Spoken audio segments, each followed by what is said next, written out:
So we left the last video after having made a symbol. That symbol lives in the library, and again you can drag out as many copies or technical name instances of the symbol. If you delete one, it has no effect on the original symbol. If you make a change to it, it has no effect on the other symbol.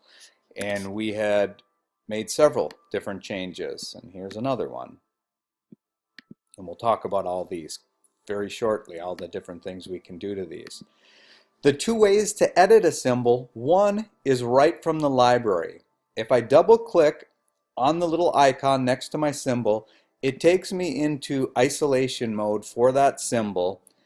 And here's a couple things that you should be aware of when you use this program. Always look up here, and you can see what happened by me double clicking on that symbol is we're like now 2 breadcrumbs deep. And so let me undo that just by clicking on that arrow, and I'll do it one more time and just pay attention to what happens up here.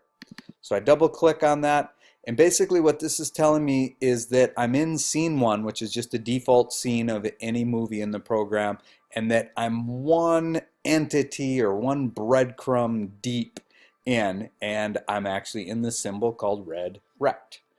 So if I make a change now to this symbol, it will affect every instance of the symbol that uses it.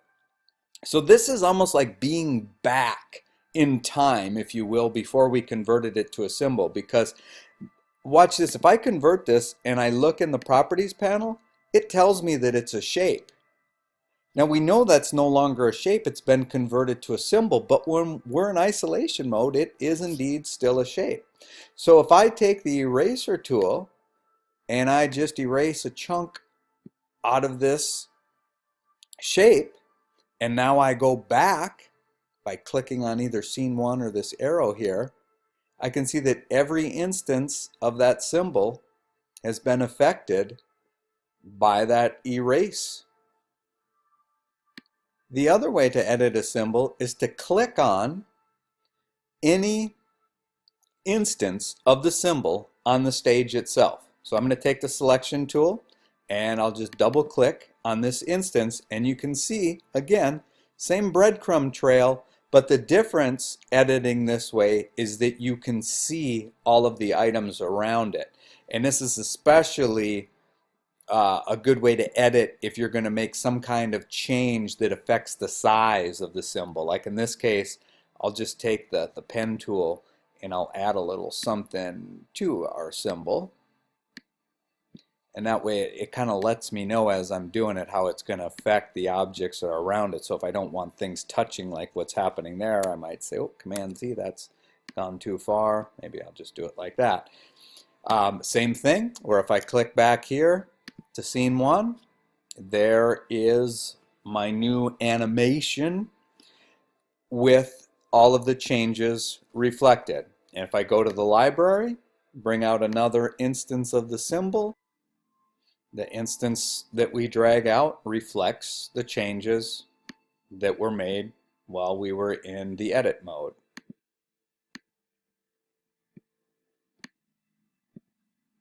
I want to emphasize a point here. We're about to do a bunch of animations using symbols. And what I want to emphasize is anything that I'm about to show you in these upcoming videos, you can not only animate, but you can also just make static changes to your symbol. So for example, one of the, I think, most powerful things that you can do to a symbol is actually change the color of it. And let me just give you an example here. Since I'm going to explain it in detail, actually let me just do it quickly without explaining it, and then you'll get to see it in more detail very soon.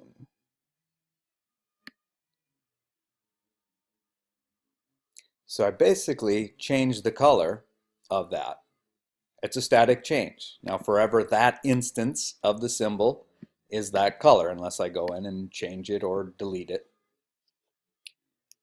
But what you're going to see from now on is we're going to be animating from one state of a symbol, or one instance affected one way to another. But just keep in mind that anything that you're about to see, you can certainly do static as well. Okay, so let's clean this thing up here. And I'm going to do a Command A to select all and hit delete.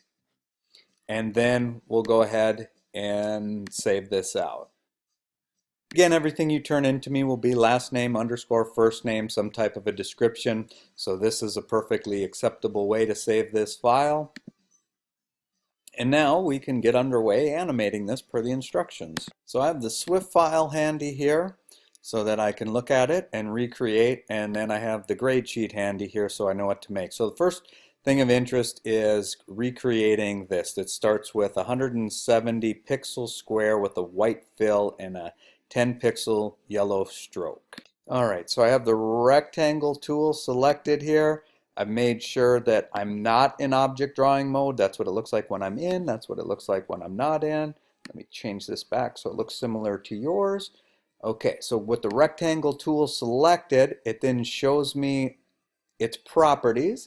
And I said that I wanted a yellow stroke, a white fill, and a stroke to be 10 points. So we'll type that in as 10. And then we'll go ahead and we'll start drawing this in the approximate position that it's supposed to go in. But how do I know how big I'm making it? Well, I know it's a square, so I'm going to hold down the Shift key as I'm dragging here. And then to figure out the size, I will click on this info panel to bring up information about the object. I'll go ahead and make a selection of it, then click back on it again, and it tells me what the pixel dimensions are right here. Since I drew a perfect square, everything is exactly the same on the width and the height, and then I just have to type in the numbers in question, which were 170 pixels, so 170, 170 again, and there we go. We have the exact size that we were after. And then next on the list is that circle that is 80 pixels, 4-point blue stroke on red. So come over here, grab the oval tool, and that's right. And then the fill red, and the stroke set at 4, so that's all good. And then we'll draw that as close as we can to the right size. Again, I'm holding down the Shift key to constrain the proportions. Once I have it drawn, I will make a selection of it. I will fly open the align, and I will change that to 80, tab 80. Now, I would like to align these nicely on top of each other. And there is an alignment tool in here, but it won't quite work the way you want it to with shapes, and I'll show you what I mean by that. So this would be the option that I want to align these horizontally, but even though the circle was drawn later, it somehow disappears. So I'll Command Z to back that up. Flash has a nice feature to distribute things to layers so that we don't have to do it manually by cutting and pasting in place. And the way you do that is you select all the items that you want distributed to different layers, and you just go to Modify, Timeline, and Distribute to Layers. Now we ended up with one more layer than we needed here, so actually the more efficient way to do that would be to go Command Z. I'm backing up to where I only had both items on one layer. And what I'll do this time is I'll just select one of them, and I'll go Modify, Timeline, Distribute to Layers, and that'll create a new layer to place that item on it. Normally, at this time I would say name your layers, but since these are only going to exist separately here for a little while, we're not going to worry about it. But do figure out which one of the layers is the circle, because we want that to be the top layer. Right now the square is the top layer, and the way I can tell that is when I toggle the eyeball here under this column, the square disappears under layer 1. So what I'm going to do is take this new layer that was created and drag it above, and just to verify that is, oops, toggling both of those at the same time.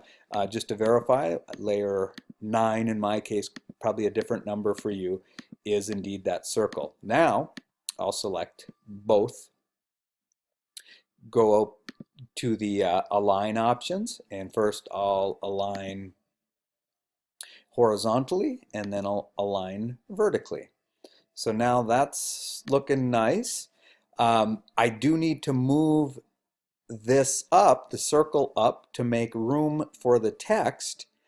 And if these were on one layer, I'd have a real hard time doing this, because watch what happens when I try to make a selection right here. I end up getting this whole piece, which, remember the weird way that things work in shape drawing, so, or merge drawing mode is what it's called. I'll Command Z that, back it up. So how can I grab just this? Well, since it's the only thing on this keyframe of this layer, all I have to do is click right there to activate that keyframe, and then I'm just taking my up arrow key and nudging this up to make room for the text. So per the instructions, we're creating the word symbol in capital letters at Helvetica New at 20 points. I never pass down the opportunity to copy and paste stuff, so I'm going to go back into Flash with that. And I'm not worried about what layer I'm on for right now. I'm just going to take the text tool, click on the canvas, do a Command V to paste, and I'm going to take the magnifying glass and zoom in a little bit here just so I can see the stuff that's important to me. Again, take the text tool. I'm going to swipe across here to select it because the color on that was black.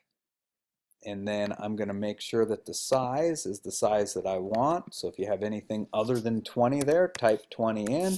If you have anything other than Helvetica New here for the family, find the correct font and put that in. And then the style that we're going to use is just regular of all the choices. Then we're going to move this into place so that it looks more like the example.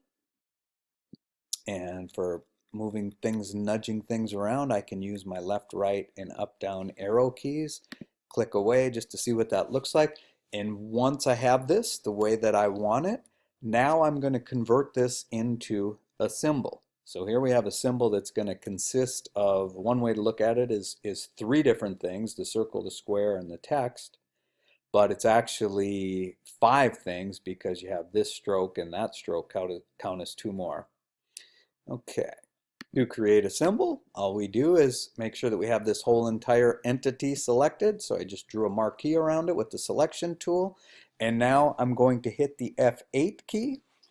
And I am going to give this symbol a name, which per the instructions were to call it multi-shape symbol. And the only reason I'm being nitpicky about what you name it is in this project I want you to specifically and purposefully name every symbol that you make. And I'll explain a little bit more about that in just a second here. But Command V, paste that name in, and the type of symbol we want for this whole entire project will be graphics. And then we click OK. And we now, if we go to our library, have the symbol here. Now, since we don't need this symbol that I made for example purposes, I'm going to delete that out of there. So now I have a nice clean library with only 1 symbol in here.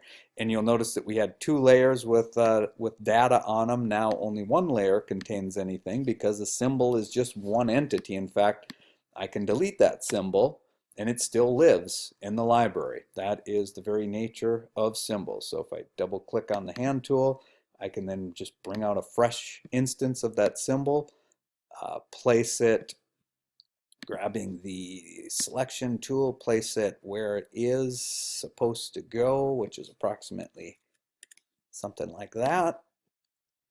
I'll start off the next video explaining what I meant about why you want to purposefully be aware of and name your symbols.